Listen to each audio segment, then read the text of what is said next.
झोपड़ी के भाग आज खुल जाएंगे, राम आएंगे। मेरी झोपड़ी के किसके पुत्र हो और यहाँ क्या कर रहे हो? मेरे माता पिता नहीं है, मैं गंगा के किनारे ही रहता हूँ। तो फिर मेरे साथ आश्रम में चलना। मैं आश्रम में अकेला रहता हूँ, तेरे साथ रहते हुए मुझे आनंद होगा। मैं आपके आश्रम आऊंगा, लेकिन मेरा शरीर देख लो बाबा जी। मतलब क्या कहना चाहता है तू? और तेरा नाम क्या है? मेरा नाम अढ़ैया है। अढ़ैया? ऐसा नाम तो इस प्रदेश में नहीं पाया जाता। इसमें कोई प्रदेश से मतलब नहीं है। इस उम्र में मैं 2.5 किलो की बाटी अकेला खाता हूँ और उसके साथ शाक, भाजी, दाल, चावल, मिठाई ये सब अलग से खाता हूँ। इसी कारण लोग मुझे अढ़ैया कहते हैं। अरे कुठार भरे हैं बच्चा, तुझे जितना खाना हो उतना खाना। और ये अढ़ैया नाम भी मुझे पसंद आया। तू चल आश्रम। आप कहोगे उतना काम करूँगा बाबा जी, लेकिन खाना खिलाने में कोई कमी मत रखना। 2.5 किलो की बाटी तो चाहिए ही मुझे, फिर खुराकी बढ़े तो कुछ कह नहीं सकता। अरे भाई तू खाना जितना खाना हो उतना। तू चल, ये हमारा आश्रम है, यहाँ तुझे जितना खाना हो उतना खाना। लेकिन हमारे आश्रम का एक नियम है कि एकादशी के दिन उपवास होता है। मतलब उपवास में क्या करना होता है? उस दिन आश्रम में चूल्हा नहीं जलेगा, उस दिन भूखा ही रहना होता है। वो महीने में कितनी बार आती है? 2 बार, एक पूर्णिमा की एकादशी और दूसरी अमावस्या की। तो 2 दिन भूखा रहना पड़ेगा। हाँ। नमो नारायण, मैं जा रहा हूँ। पर क्यों? नहीं बाबा जी, एकादशी के उपवास करने पड़े ये मुझे पसंद नहीं है। पर 15 दिन में एक बार तू फल भर पेट खा लेना, दूध ज्यादा पी लेना। नहीं बाबा जी, बाटी तो चाहिए ही 2.5 किलो।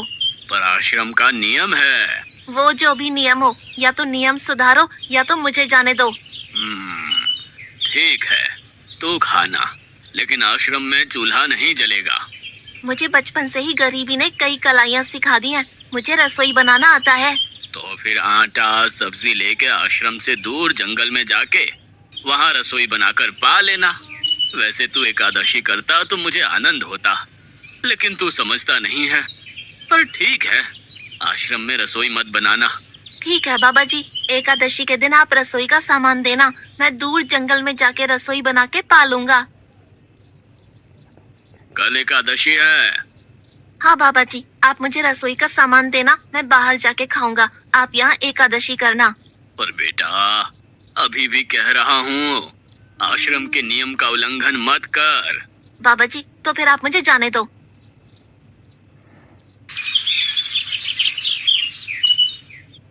ओ अढ़िया, हमारे आश्रम में ऐसा नियम है कि ठाकुर जी को भोग लगाकर ही पाया जाता है।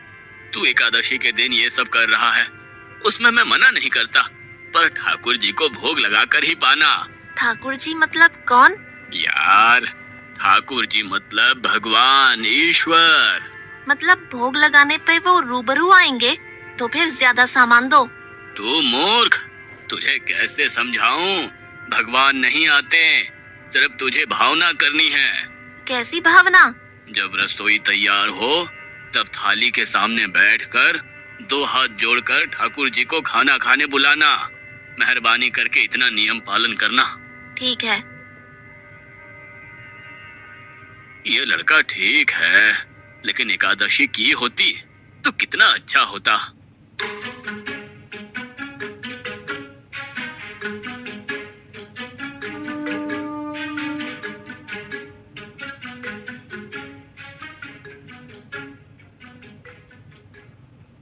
गुरुदेव के ठाकुर, आप खाना खा लो। स्वामी, भोजन तैयार है, आप कहाँ जा रहे हैं? मेरा एक भक्त मुझे बुला रहा है, मैं अभी आया। गुरुदेव के ठाकुर, आप खाना खा लो।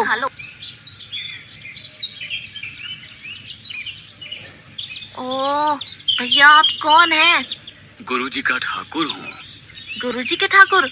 बाबा जी तो कहते थे ठाकुर जी नहीं आते, और आप आए। बाबा जी ने मुझे ठगा, और आपने भी ठाकुर। कुछ तो मर्यादा रखो ठाकुर, तुरंत दूसरे की बनाई रसोई पे टपक पड़े।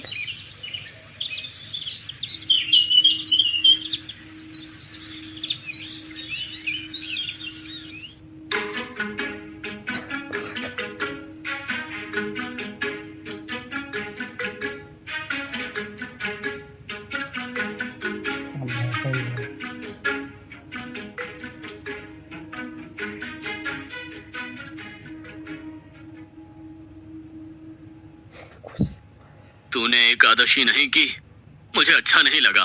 हम्म, खाना खाया? क्या खाऊं? बाबा जी का ठुल्लू। ये आपके ठाकुर मान मर्यादा या विवेक समझते हैं, समझ ही नहीं आता। एक तो एकादशी नहीं की और ठाकुर को क्यों अपवाद कर रहा है? तो क्या करूं? आपके कहे अनुसार मैंने हाथ जोड़ के बोला, गुरुदेव के ठाकुर पधारो, तो जिसे कुछ नहीं आके सीधा खाने लगा। मेरी बात पूरी हो उससे पहले सब निपटा गया, भुक्कड़ कहीं का। भगवान थोड़े तेरे पास आएंगे। एक तो खाना भी खा लिया और झूठ भी बोल रहा है। मैं झूठ नहीं बोलता बाबा जी। कल एकादशी है। हाँ बाबा जी, मैंने कैलेंडर देख लिया है। कल मैं 2.5 किलो आटा नहीं लूंगा, 5 किलो लूंगा, क्योंकि आपका ठाकुर आता है। 2.5 किलो का खाना उनका और 2.5 किलो का मेरा। तुझे जितना लेना हो उतना ले जाना। या तो खुराक बढ़ा होगा या मित्र होंगे। ठाकुर जी को अपवाद क्यों कर रहा है?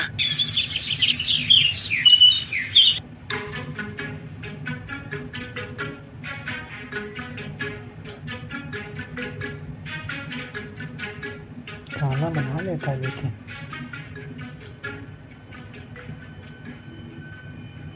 गुरुदेव के ठाकुर अब खाना खा लो। अकेले अकेले कहाँ जा रहे हो स्वामी?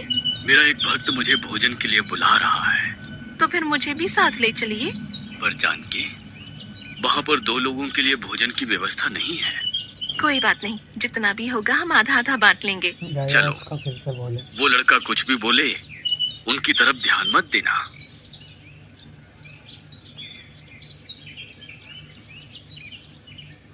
गुरुदेव के ठाकुर अब खाना खा लो। ठाकुर, ये बहन कौन? वो मुझे बहन कहता है। जानकी चुप रहो, भोजन पाने लगो। ठाकुर, ये है कौन? ये मेरी पत्नी है। तो आप शादीशुदा है? पहले बोलते होते, अकल है कि नहीं? खाओ खाओ।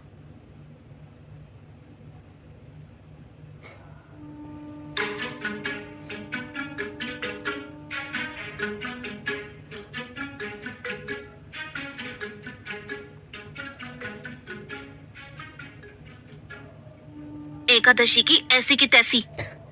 आज क्या हुआ? मुझे ज्यादा बुलाओ नहीं, और इनका परिणाम अच्छा नहीं आएगा बाबा जी। पर हुआ क्या? आपको मुझे बताना तो चाहिए। ठाकुर तो आया, लेकिन वो शादीशुदा है, और वो बताना चाहिए ना।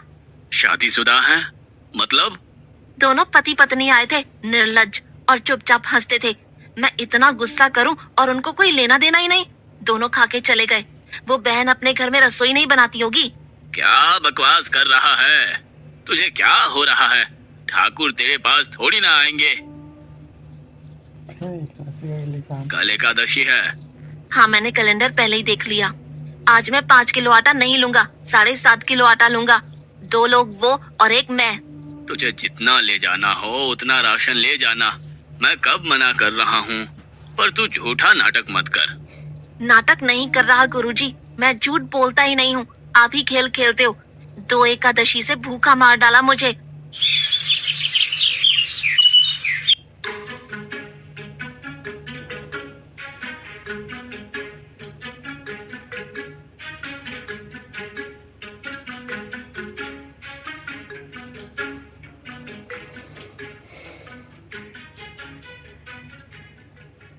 गुरुदेव के ठाकुर अब खाना खा लो। आप दोनों अकेले अकेले कहाँ जा रहे हैं? मैंने रात दिन आपकी सेवा की है और भंडारा खाने अकेले जाओगे? लक्ष्मण, तेरा स्वभाव बहुत गर्म है, और वो लड़का कुछ भी बोले पर तुम उसे कुछ भी नहीं बोलोगे। नहीं बोलूंगा।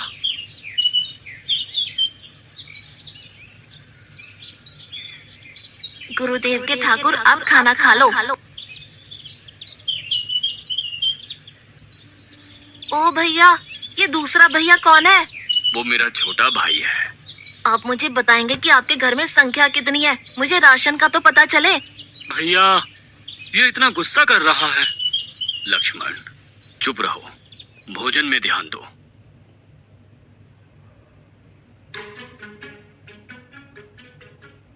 आज तो ठीक से खाना खाया ना? मुझे गुस्सा मत दिलाओ बाबा जी। पता नहीं इस बच्चे की क्या समस्या है।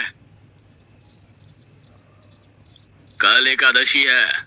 हाँ बाबा जी, मैंने कैलेंडर में देख लिया है। आज मैं 10 किलो आटा लूंगा। 10 नहीं 20 किलो राशन ले जा, लेकिन तू झूठ बोल के ठाकुर को अपवाद मत कर। आप मेरी बात कभी नहीं मानोगे, मैं झूठ नहीं बोलता।